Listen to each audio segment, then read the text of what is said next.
welcome to another edition of the Paranormal Zone. I'm your co-host, Tom Spitalere. Hey, Bob, how we doing today? Welcome back. How's everything going? It's going great, Tom. Nice to be back. Yes, it is. And happy Memorial Day weekend. It's a solemn day today, but all our veterans that lost their lives and wishing their families the best over for Memorial Day weekend as we remember family members and friends that lost their lives overseas during some horrific times in our history. So I want to thanks for their sacrifice. Yes. Today's show is going to be an interesting show. The Paranormal Zone is set up so we can discuss Bigfoot, UFOs, UAPs, ghosts, and everything that goes bump into the night.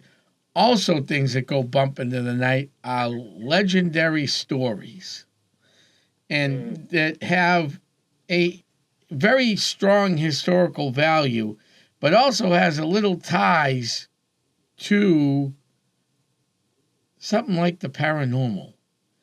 And thinking about this, Bob actually was one that came up with this great idea for tonight's show. We're going to talk about a local hero, heroine, legend. Some people call her a murderer.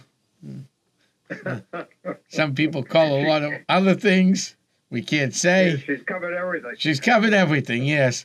Tonight we're going to talk about a local legend that actually, she's not really a legend. She did exist in history. Hannah Emerson Duston. And we're going to talk about her story and what was left behind and throw some paranormal stuff in there too, because that's what we do in this show. So today we're going to be, I guess, interviewing somebody that knows a little bit about Hannah Duston.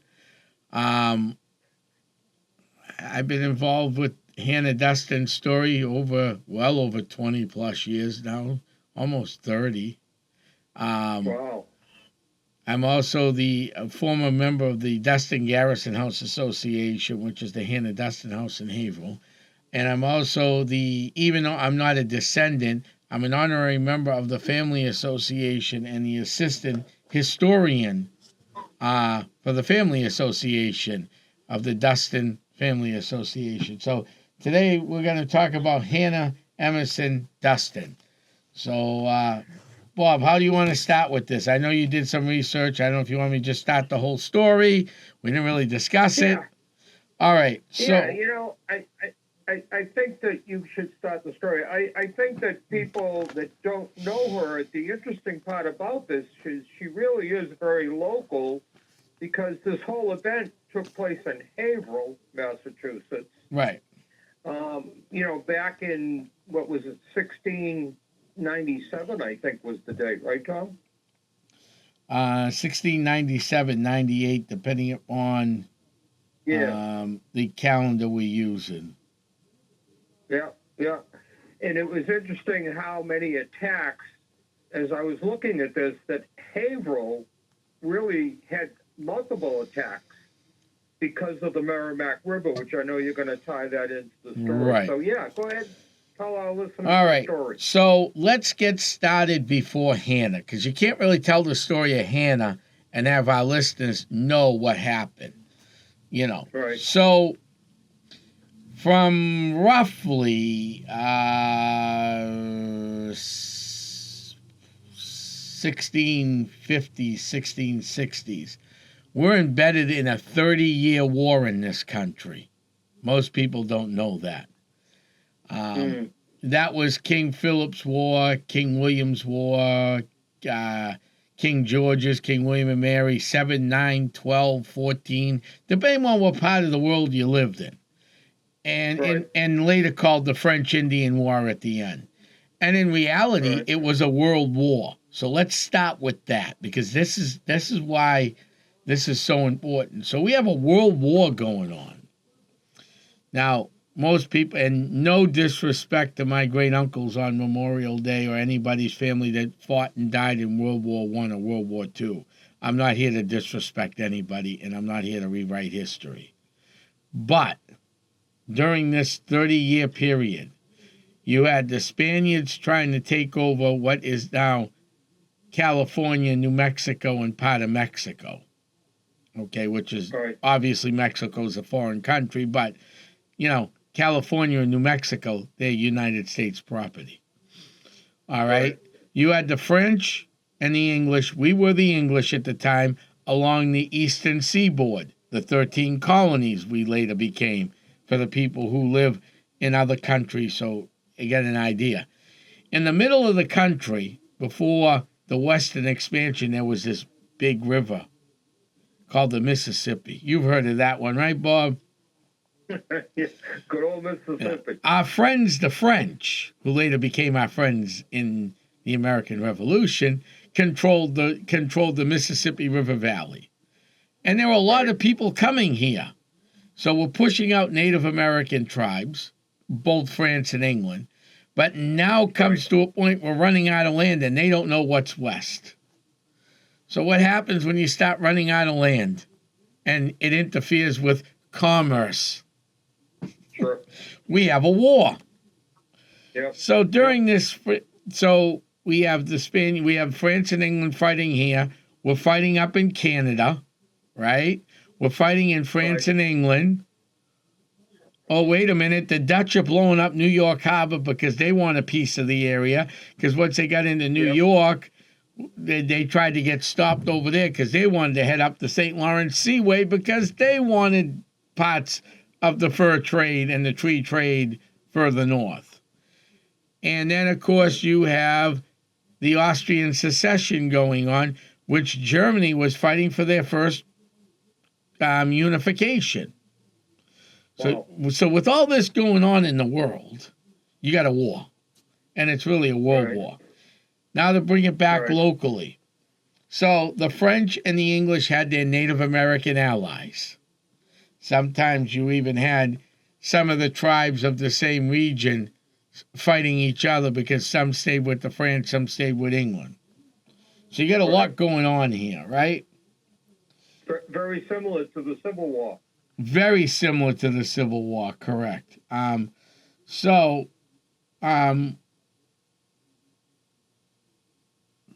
do we want to? Okay, so Hannah Webster Emerson was born in 1657. Okay, she married in 1677. She had 12 kids. Wow. 9 living from the age of 17 to 6 days old. Wow. Okay.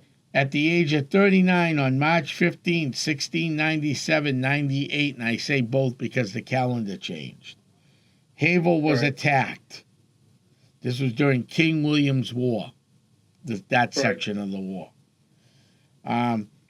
Thomas and his children were out on the farm, okay?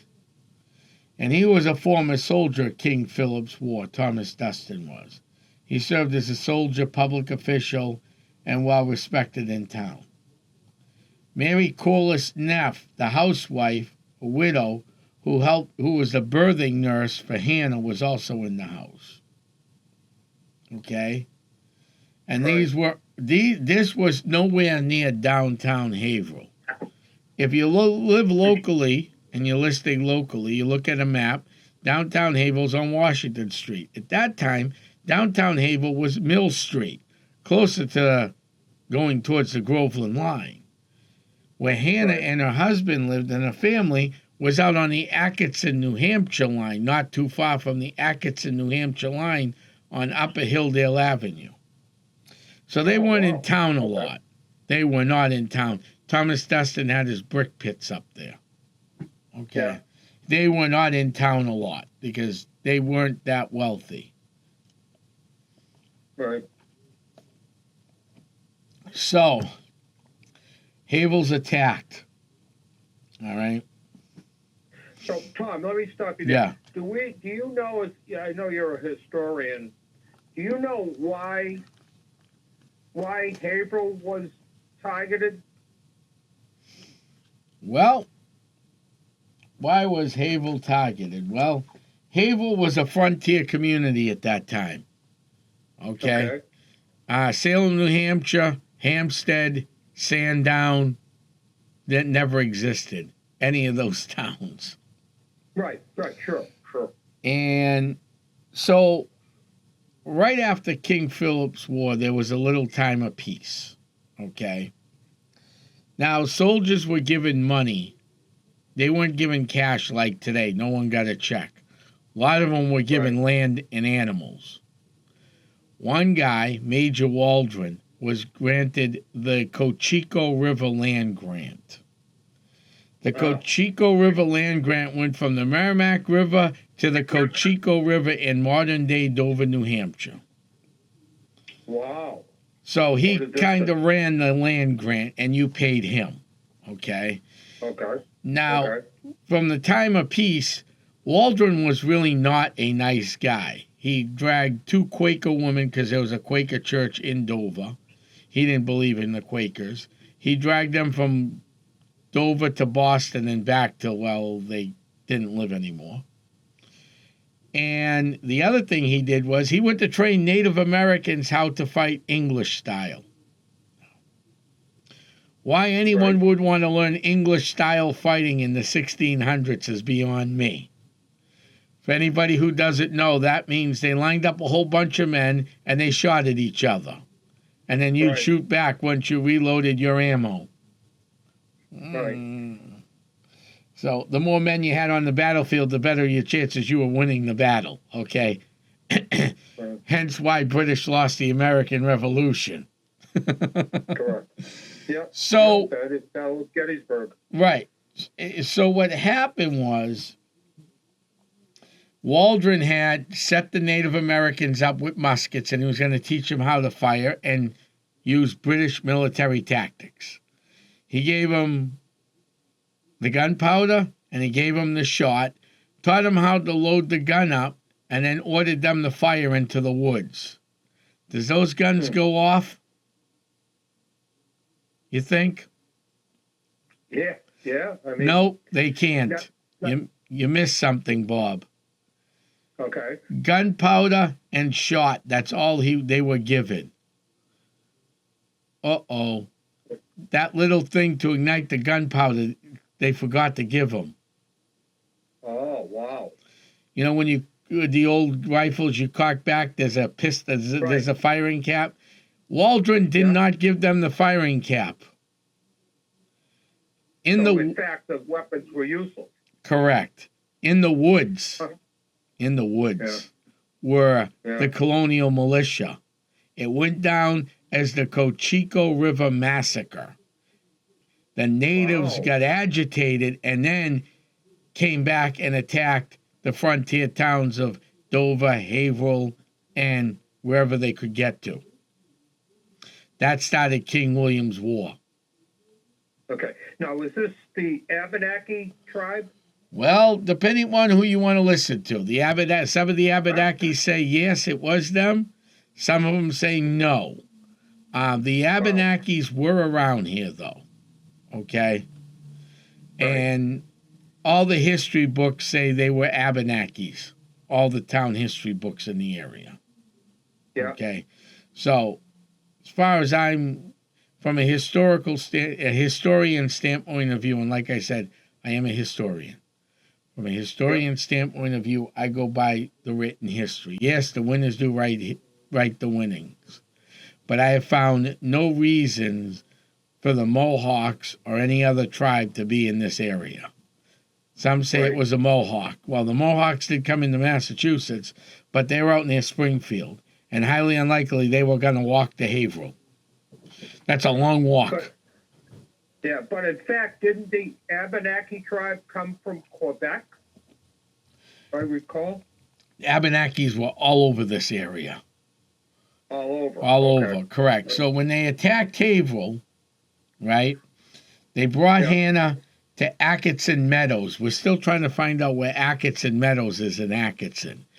That's where, first the attack.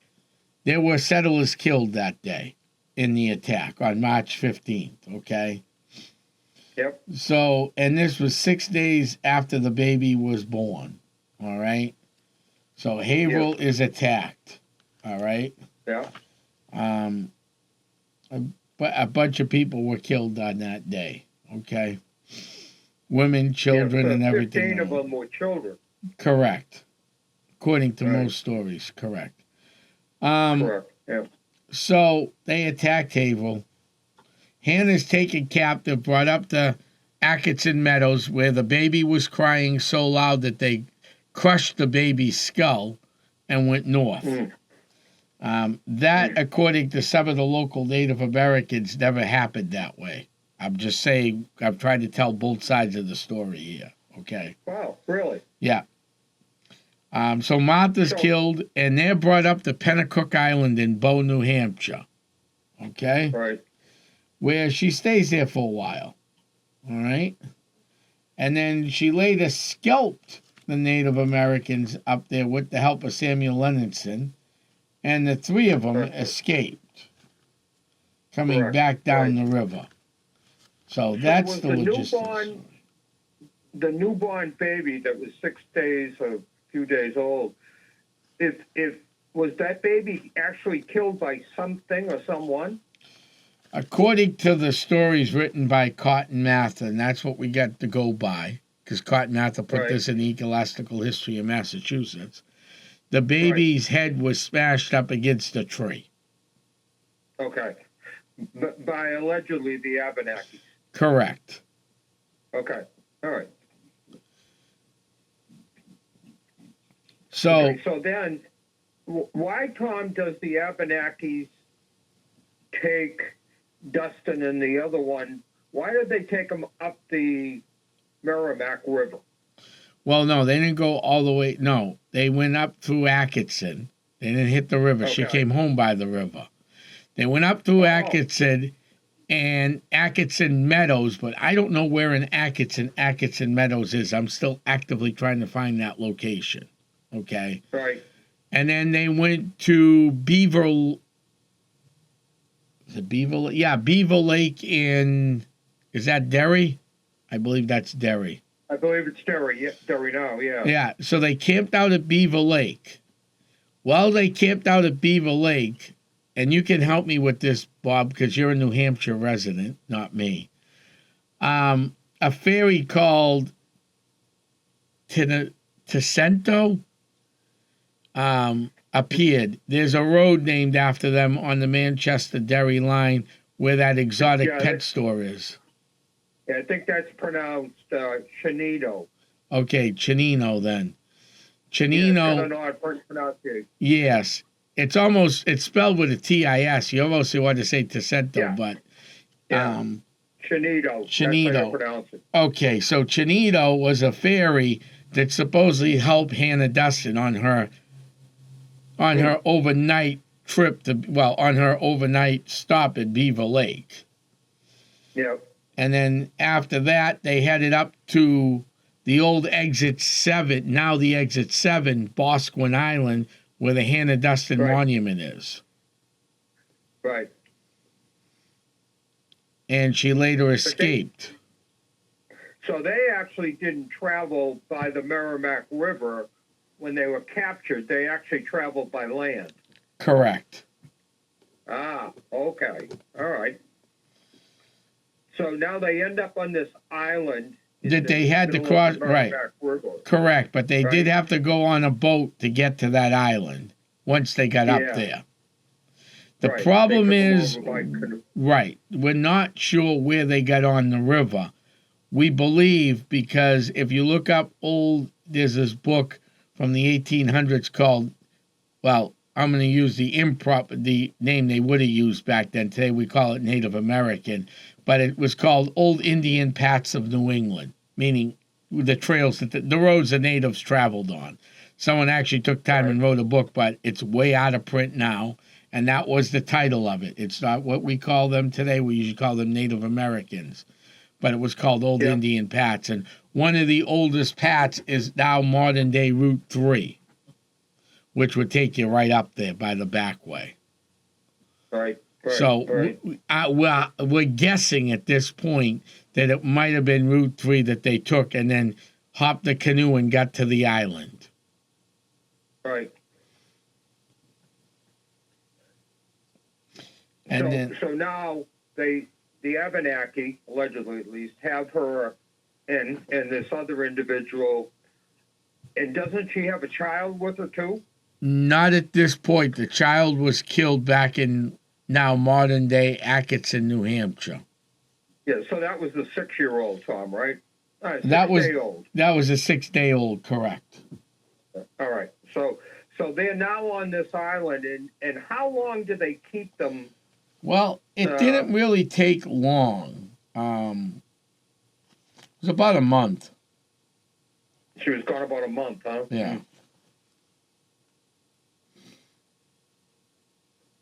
And they tried to make her part of The tribe, the tribe of the family or something, correct? Correct, because that's what they did. So, again, so a lot of natives, when they captured white settlers, especially young children and women, Right.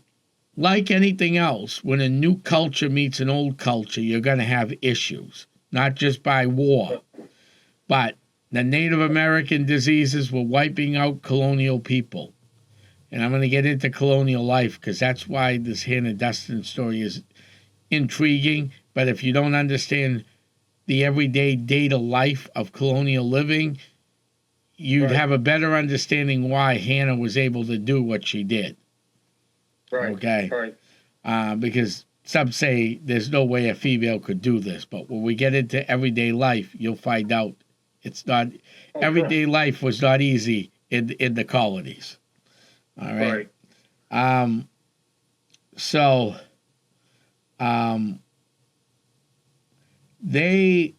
natives were wiping out English people with native diseases, and the English were wiping out Native Americans. So a lot of the times when they took their children, they wanted to train them in Native American ways and adopt them to their culture. Right. Or if they didn't want to be adopted, at least get money from them, from the families to release them. Right. Hold them. Yeah. Right. So just so you know this, the people that captured Hannah were a war party.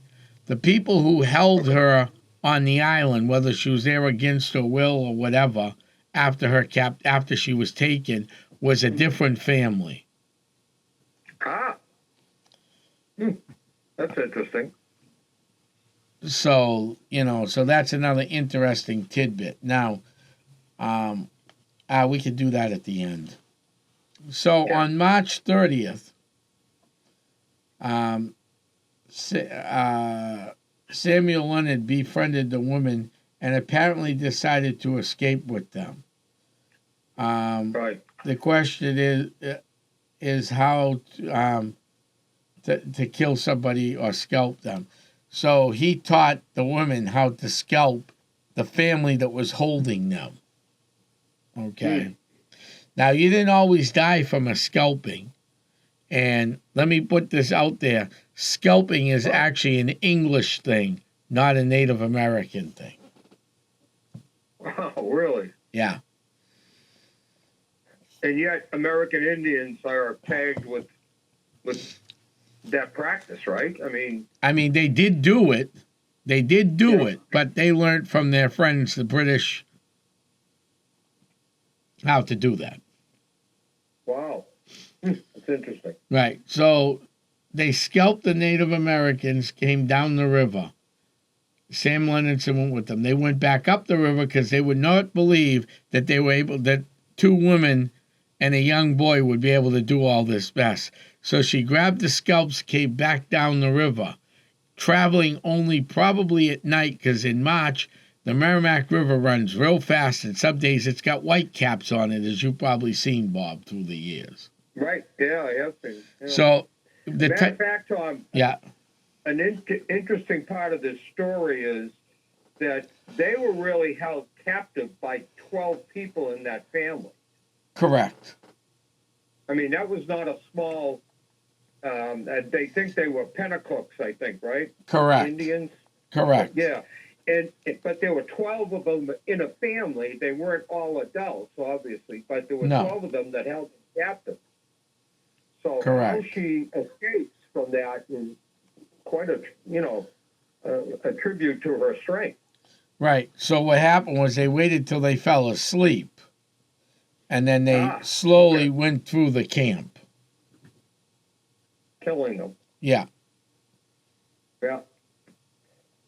Now, did they kill all of them? All 12 of them? In some reports, yes. In some reports, no. Scalping doesn't mean they die. Hmm. Yeah, I think I remember reading 2 escaped. A woman escaped and a child or something. I don't recall what I read, but I think out of the 12, 2 escaped somehow. Right. Right. They did. And then the other 2 escaped. Yes. So there is a story of that. There's a story that there was no... I tell both stories. That way there you have a real idea of... Because there's so much legend behind Hannah Duston. And we're going to get into that too. Okay. So she escaped, came down the river, usually probably holding on to the side of the riverbank, the trees, and only traveling at night so she wouldn't be seen by the Native Americans. She landed back in Haverhill at the mouth or around the mouth of Bradley's Brook, and then walked up over the hill home to her family. Well, so from the island they were being held on, Tom, to Haverhill, to wherever they de-embarked. How long of a trip was that?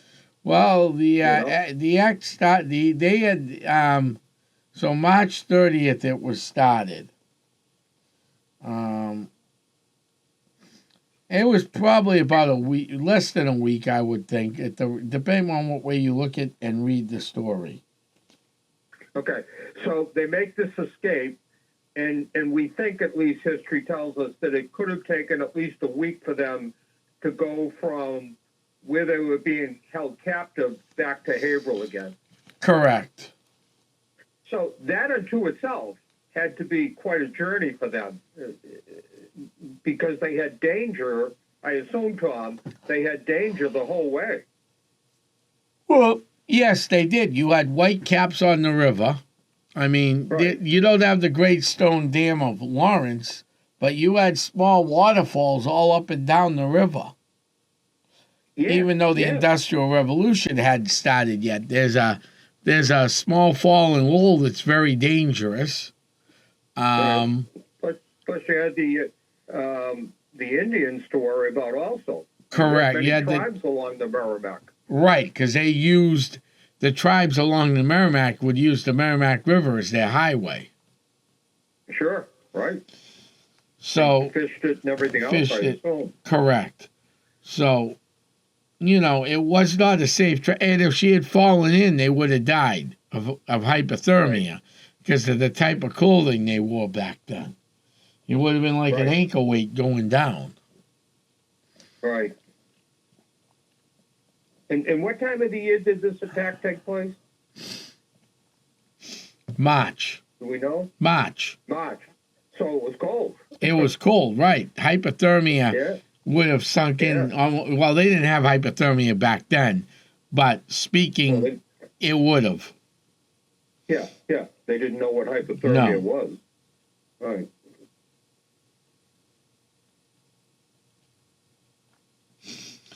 And she came home, and Cotton Mather, who was the minister, the High Minister of New England, the same Cotton Mather that we talked about with the witch hysteria. Right, who started this documentation, correct? Correct. He wrote her story down in the Ecclesiastical History of Massachusetts, and that's how this story has survived. There's a book called, what was it called? New England, Indian Attacks on New England. It's now been reprinted, so it's cheaper, but the original prints are very expensive to get online. It tells the Hannah Duston story, but it's a pretty thick book, so it tells a lot of stories that happened during this time of the attacks, when they were, what dates they were, how many people died.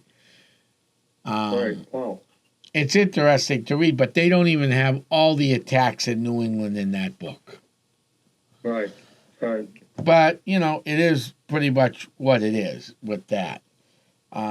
So she escaped, came down the river. Now, her story is told in the Ecclesiastical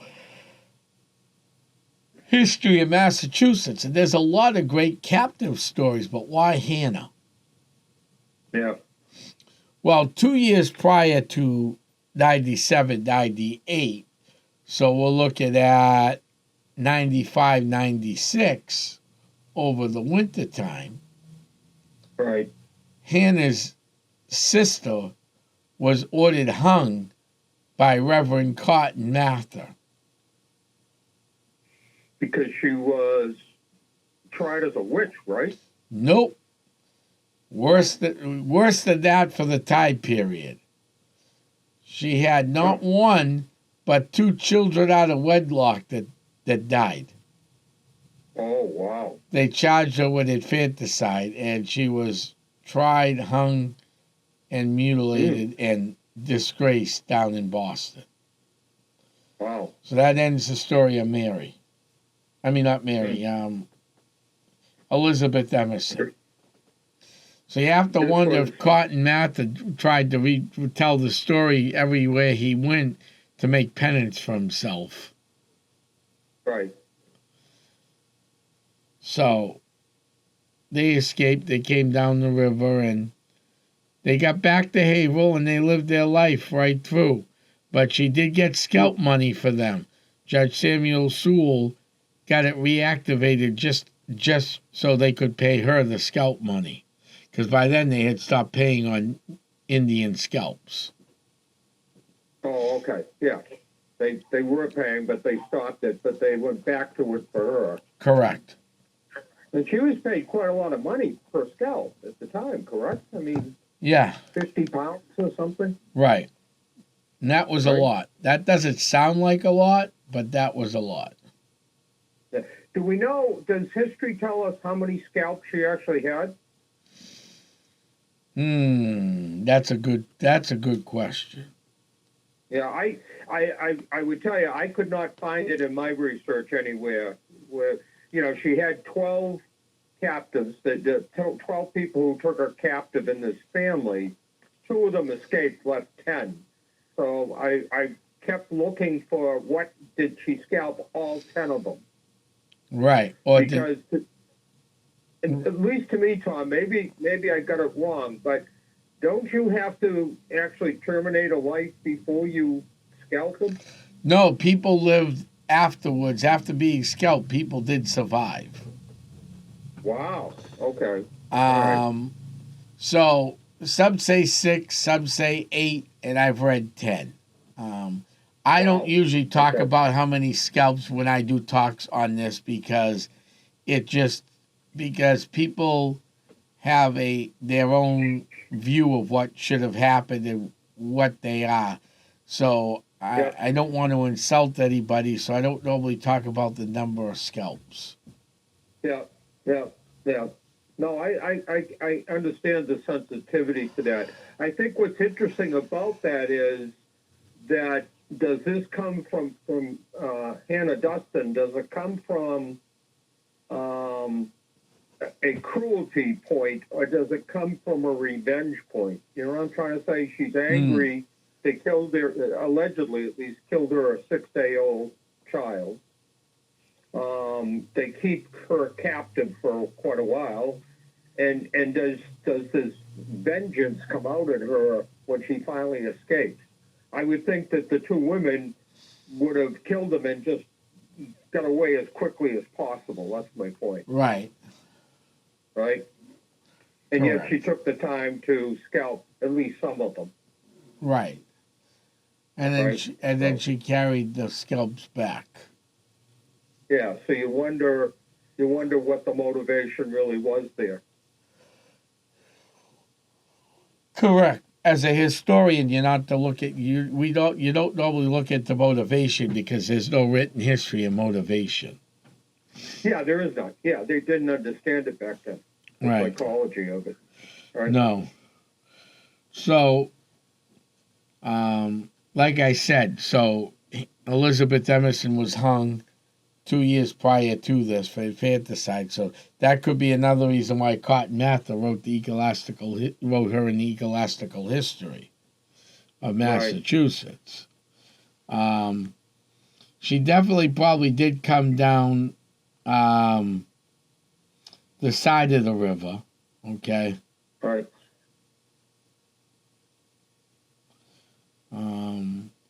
The captives took their first downriver for several days, and some accounts traveling constantly at this, and some only at night, until they reached the edge of Haverhill, where where Bradley's book comes out, where they got off there and went back to the Duston house, the brick garrison that was being built. Right.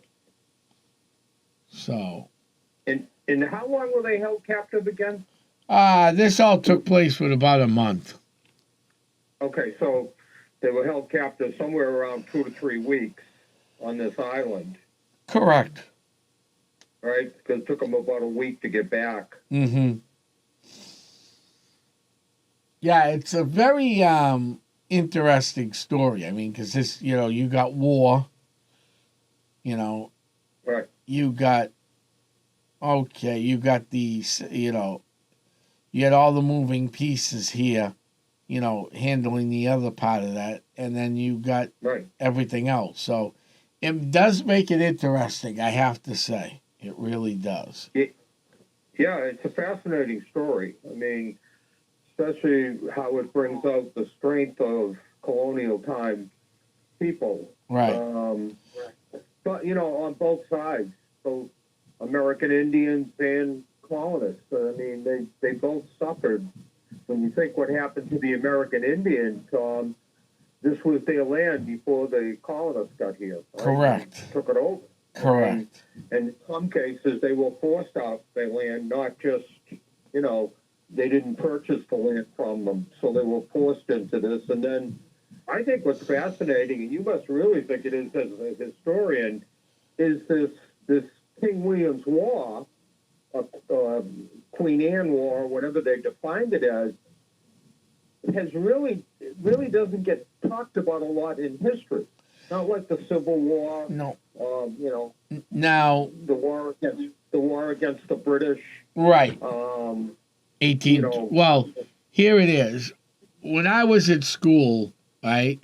Yep. If you grew up in Haverhill, Methuen, Lawrence, Tingsboro, and I would say even all the way up to Manchester along the river, you heard the stories of Hannah Duston and the French Indian War as a whole, because Tingsboro was named after Jonathan Ting from the French Indian War.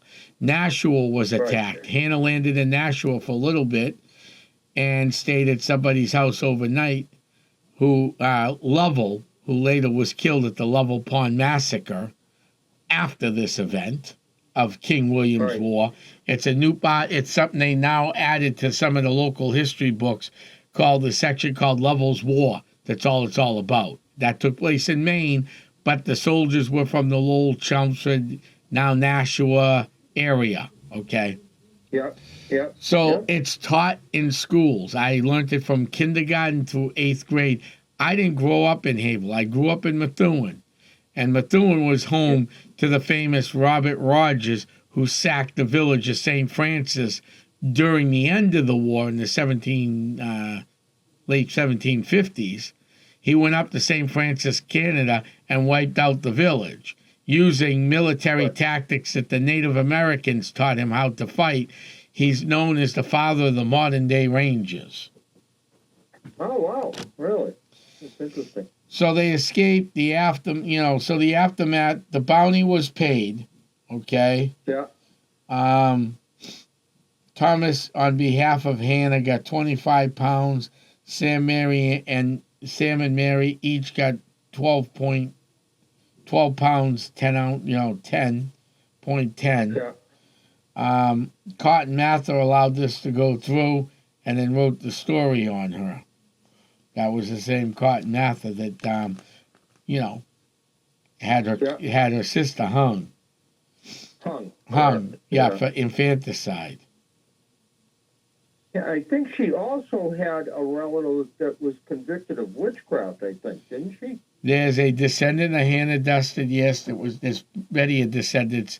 And her cousin got away with it was believed her cousin Michael Emerson was the father of those babies. Ah. Oh. And obviously, when you look at the bigger picture of this, right? I mean, living in colonial times, it was hard. Women had to run the house, take care of the kids, while the husbands were out hunting, warring, and everything else. Right. And there was violence. You could wake up one morning and go, oh, it's going to be a beautiful day. By mid-morning, you're dead because you got an arrow in you. Or you got tuberculosis, and by 5 o'clock, you're dead. Right. There's many of those type of stories all over New England. And that's what makes New England such intrigue. Yeah. Down the road, we could do another great story. Guy came out of two people we could actually talk about. Two stories we could talk about. They had paranormal intrigue to it. The legend of Mount Chikora. Yep. Yeah. That guy was from down here, too, that helped build the legend. And then, of course, the other one is the Witch's Leg in Maine. He was from Haverhill. No, they named the town after this guy.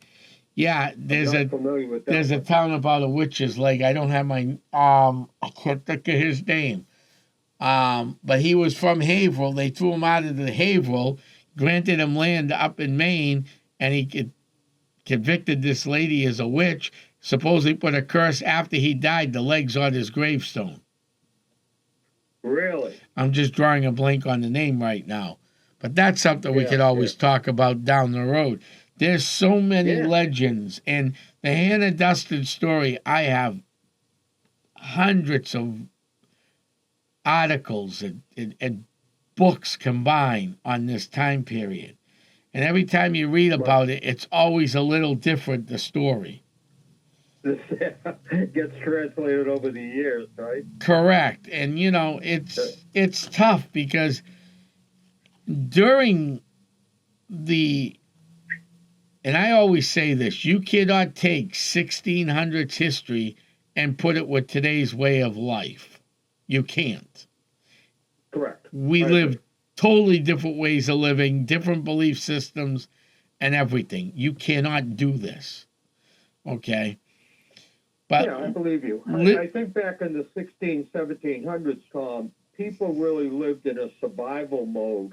Right. Not just with wars, but growing crops and hunting and trying to survive and feed themselves and clothe themselves and shelter themselves. I don't think most of us today. I mean, you and I are unique in that you're really a historian. I mean, that's your background. Right. I'm an uneducated historian, but if you deep dive into that time, the colonial times, life was extremely difficult. Oh yeah, you have no concept of what it was like to live there. No, I mean today we go to the bathroom, you flush the toilet, you go wash your hands, everything's all set. Back then, you went out in the woods, you had to go down to the river. You were lucky if you got a bath once a week in the wintertime because all the water was frozen. You had to boil the water. And she ended up taking 6 Native American children, scalps, and 4 adults. All right. So that was the 10. Yeah. 2 escaped. Yeah. And then she died in 1737, but her legend, like I said, continued to grow. I mean, there's Duston Island in October, in 2011. Gene Shaheen put through a spending bill. It is now officially Duston Island. It's got a number, and even though you grew up calling it Duston Island, and I did too, learning the story. It wasn't until about then when it was put through a spending bill to name it Duston Island. Whittier wrote about her, okay? Later, Nathaniel Hawthorne wrote about her. And there's articles, I mean, because I do a lot of research, I put all my research in binders, as you know. You've seen some of the paranormal stuff. I have 4 binders on Hannah Duston alone. So let me ask you this question. Was she ever perceived, even through history, as being somewhat evil for what she did to scalp these children? All right. Did anybody ever judge her that way, Tom? Well, so for a while, people always talked about her. And then during the 1800s, she came back out of nowhere. Now, late 1800s, after the Civil War. And what would be that reason? That was the same time of the Western expansion. Right. That's when they put up the first monument to a female up in Boscawen Island. Right. Okay. And then Havel got one, and they lost that one. They couldn't afford it. And then a cousin of hers named Ezekiel James Madison Hale had the new Duston Monument, the one that's there now, built. Right. And then it stayed around. And then later on, in modern times, some people's idea has changed, where they've called her a murderer. They want the monuments all taken down, as like the Civil War monuments that you've heard about. Right. I will say this from a law point of view, not my point of view. And we try to stay non-political. But President Trump, about 2 months ago, maybe 2.5 months ago, I can't remember now because he signed so many bills, it's nearly impossible to keep track of them. Whether you agree with them or not, it doesn't matter about this conversation. He's declared all monuments federal statues and protected under federal law. So if you want to damage them, it's no longer a local crime. It's a federal crime.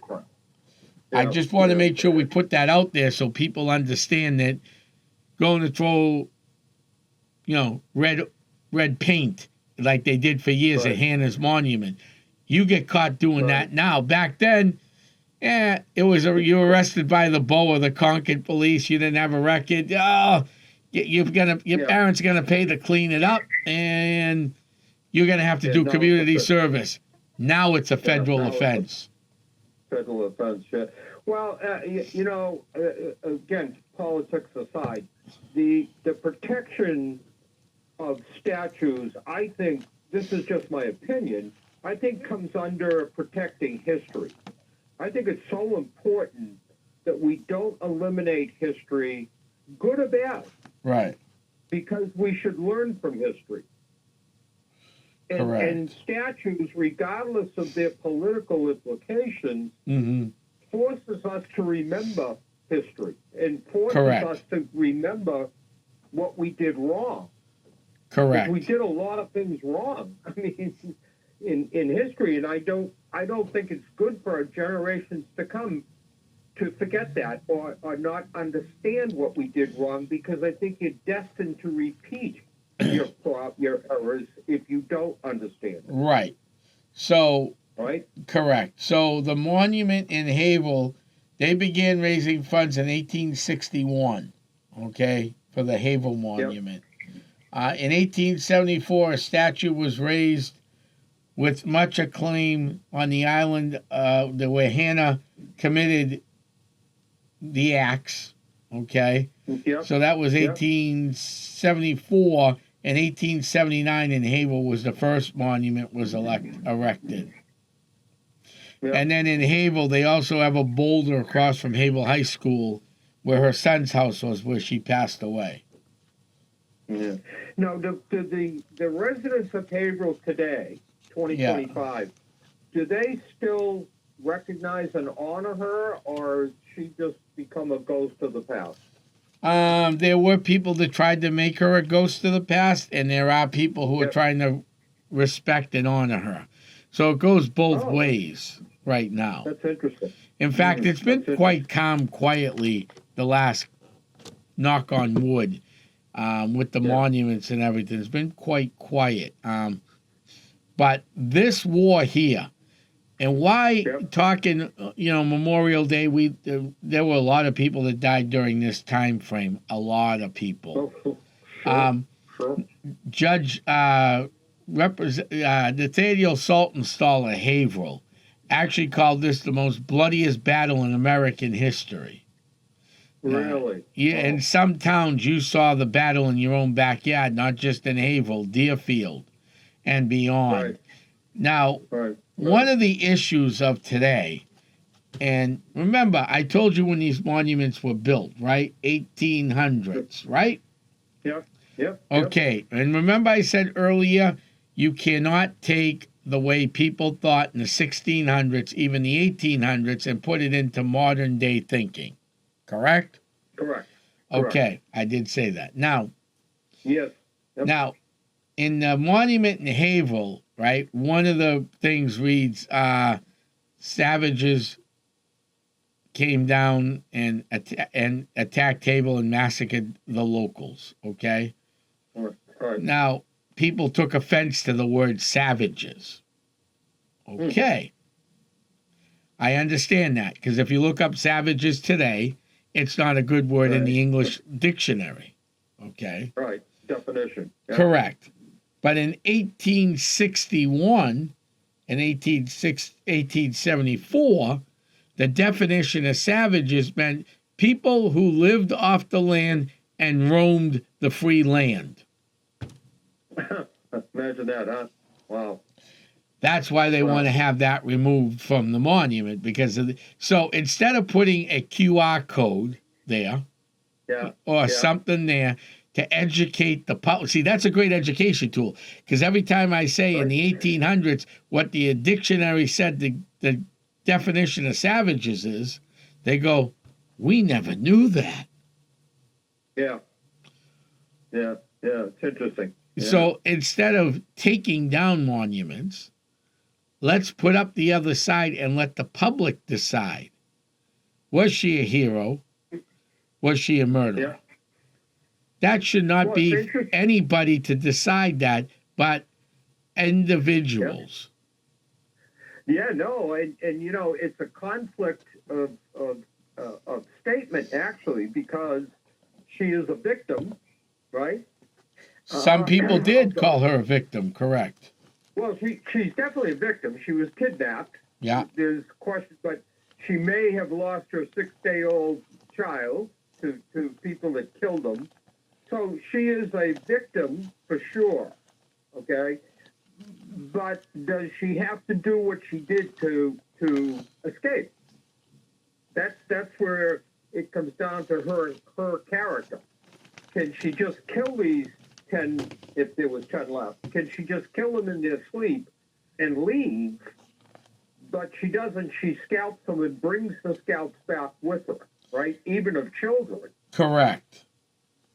So all of a sudden, the victim becomes the slayer.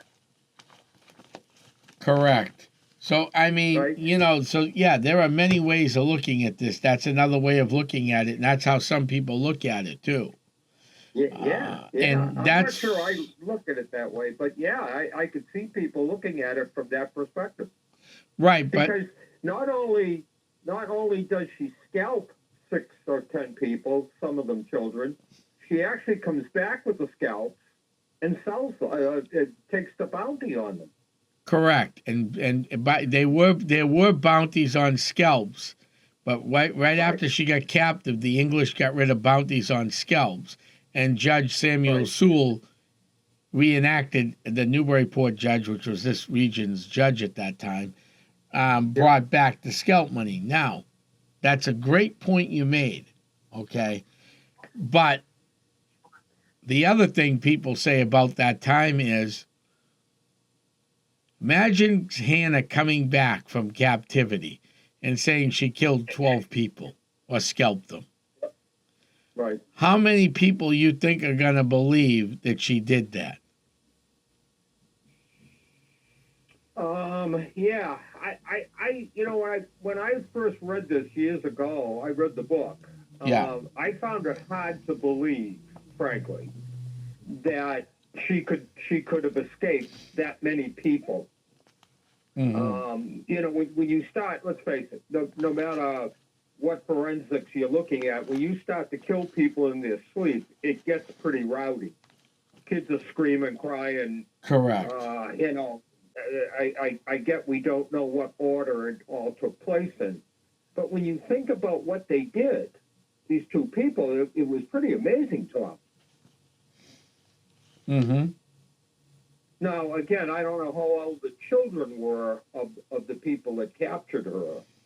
And obviously, if they're young ones, then they didn't have much impact on her fighting her way off that island. Correct. But how many adults were there? That her and her partner here, the nurse. I think it was a nurse, right? Correct. Wasn't it? Yeah. Nurse. Yeah. So her and her nurse, kills these people to escape. But I still think it's an amazing thing that she took the time to scalp them. So what was her purpose of that? Okay, was so it revenge? No. So she's killed them. Yep. Now we're not sure if they all died either at this point. They say Right, two that's survived. She That's didn't a very good stab point. them and then scalp them. She scalped them to Right. kill them.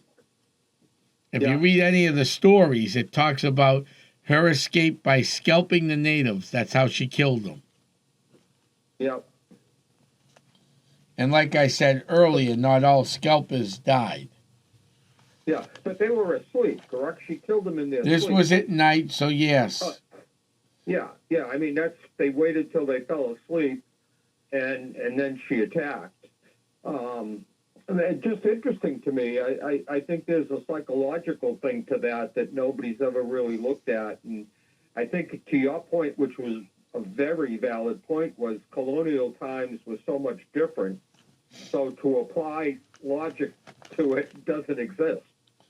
Right. And no, you can't. Right? I mean, you can. Because we weren't there. Right. And let's go back to the beginning of the story. Baby Martha's head smashed up against a tree and killed, right in front of her mother. Imagine that. Right in front of her mother. So Yeah. now you have to wonder, even though it didn't exist back then, the term didn't exist back then. But Right, I've read right. so many family stories from back then in people's personal journals that you have to wonder, some of these people that fought in these early wars, if they didn't come back with PTSD. The only problem was they didn't have a diagnosis for it. Oh, no, absolutely. They had no clue. I mean, you and I have done a couple of things on witchcraft. Yeah. And there's no doubt in my mind that many witches that were convicted were actually herbalists. They weren't witches at all. They were just herbalists that believed in healing through herbs and stuff, that type of thing. So unless you were there during the witch trials, it's very hard to put yourself back there and try to understand what was going on both sides of the issue. Right. And the other thing is,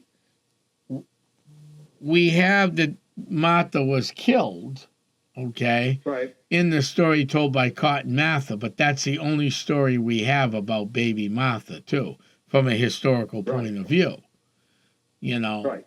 And, they've come up with different theories. Well, let me ask you this. In Haverhill, are there burial sites for Hannah Duston? Okay, so if you go to the Pawtucket Burial Ground, you'll see the Duston family site, okay, which is the old burial ground on Water Street, right across from the gas station. There is no parking for that burial ground, so it's very difficult to get into, correct. You have to park on the road or something. It's very difficult. Oh, wow. Okay. Halfway up on the right-hand side, you'll see the Duston Monument, okay? Yep. Thomas is in there. There is a husband. belief that baby Martha may be in there, and there's a whole bunch of other ones. Now, whoa, Were there graves? where's Hannah Duston? Well, are the graves marked, Tom? Yes, they are. You can barely read them, Huh. but they are marked. Okay. And does it show the baby? It just says Martha. Wow. Now, Okay. now, let's talk about Hannah. Okay. Yeah. Now, this was told to me by an Abenaki that came to a family reunion and made peace with the family and said they should leave the story alone. The Abenaki tribe is from Vermont. Okay. Right. Under Native American belief, if you killed one of their own, no matter if it was an accident or in war, like we have going on right now, a war, right? Yeah. They would believe you're an evil spirit, and they believe they would have to dig up the body and mutilate you. Huh. But that's if an Abenaki killed an Abenaki. No, that's if a white settler killed an Abenaki. They would dig up the white body. So they would desecrate the grave of the colonials. Oh. Okay. All right. That's what was told to me by an Abenaki many moons ago. So you're suggesting that's why Hannah's grave is not marked? Correct. Now, she is believed to be buried in Havel, but I'm not going to say where. I found an old journal entry in one of her cousins. She had plenty of cousins. That said that she was buried on a family estate. Now, with that in tow, okay, some say she's buried in Havel on one of the old family estates. Some say she might be buried in Methuen. UK psychic Gavin Cromwell came to when I was with another paranormal team before I started Essex County. And he went to this location at Grey Court and said there's somebody buried, walked over this location where a statue was stolen that was owned by the Searles estate, but it was stolen beforehand, before Searles abandoned the estate. So the team I was with, the leader decided to go up there and ask Gavin to see if he could find out where the statue went, because it never reappeared again. Gavin said he walked over a grave of a lady that was hurt by people and killed Native Americans. Now, Gavin had just landed from England. I'm not sure if he ever heard the story. So that was interesting. There is a journal entry that she is buried on one of the family's old farms in Haverhill. And the reason why I won't give that location out is I don't want people going over to the land, taking pictures, doing paranormal things, digging up the people's front lawn. I mean, let's let it lay. And that's... Oh, no, I respect that. I respect that sensitivity to that. I just find it interesting that at the time that she passed, she was considered a hero by many. Correct, because we were at war. Right. But you wonder why they didn't bury her with her family, her husband. Because she had 12 children. Right, because they were afraid, not all her 12 children buried in Havel, because they moved all over the world. All over New England, I should say. But they were afraid. The baby might be buried there. The baby is. I saw the stone that says Martha. Okay, so, it's interesting they didn't bury her because with that they child. were afraid that they would dig up the grave and desecrate Hannah's remains. Yeah, okay. And that's probably the thinking back then, right? Correct. That's why, you know how I'm big into cemeteries, Bob, right? Yeah. Okay. From the history. Right. Yeah. Part of the reason is history. Part of the reason is also, too, my favorite holidays, yes, Thanksgiving's a big one for me, okay? Christmas isn't so big. Voting Day is the biggest. That should be a national holiday. I don't care locally and whatnot. But another one of my favorite holidays is Memorial Day, 4th of July, and Veterans Day. That's when we give thanks to the people who fought to bring America to what it is today. Like it or dislike it, okay? Now, here's the problem. World War II, which some historians call, remember, some historians called the French Indian War World War I. I'd explain that. Some people called the American Revolution. Now, at the end of this great show that I saw on the American History Channel, a well-done video on the French Indian War period, you have a guy walking back with a musket, a farmer, as the British would say, a farmer with pitchfork. How did they destroy us?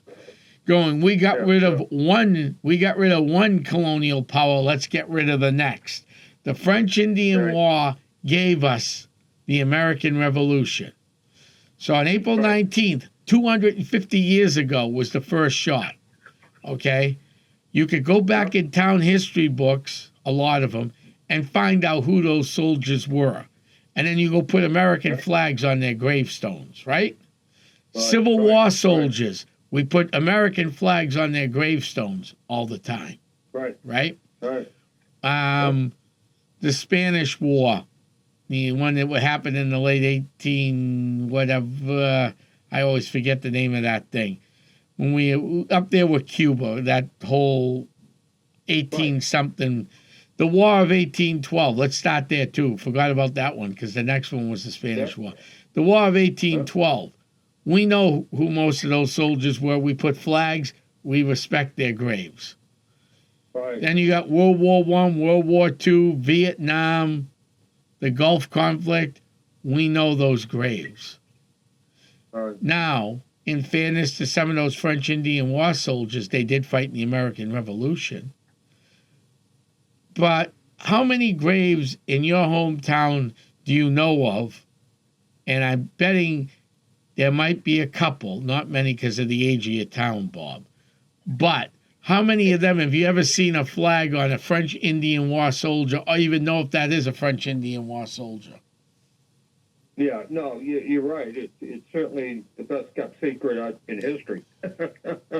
Correct. And my goal is to make sure those French Indian War soldiers on Memorial Day, on 4th of July, when we celebrate America, that they have flags at their graves.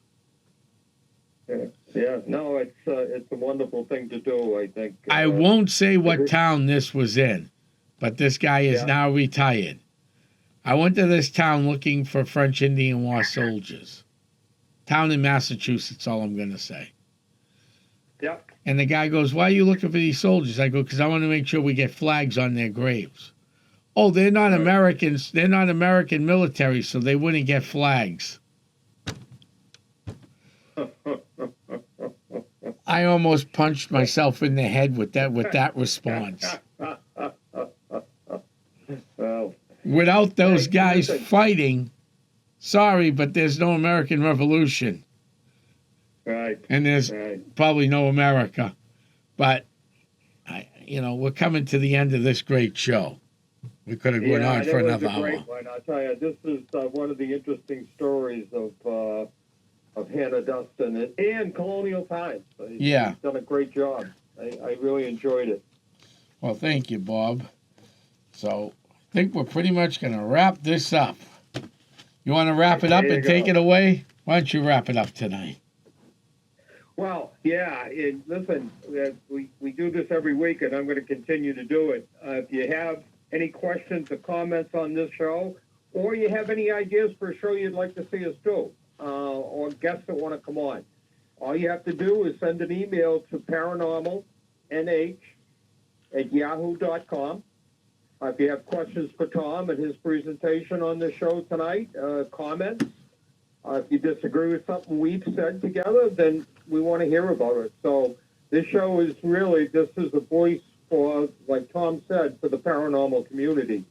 So use Paranormal NH, all small letters, at yahoo.com, and we'd be happy to answer you. Tom, I want to thank you so much for the effort you put forth tonight. It was just excellent. No problem. Thank you, Bob. No, thank you very much. It was a great show tonight. Looking forward to next week's and beyond.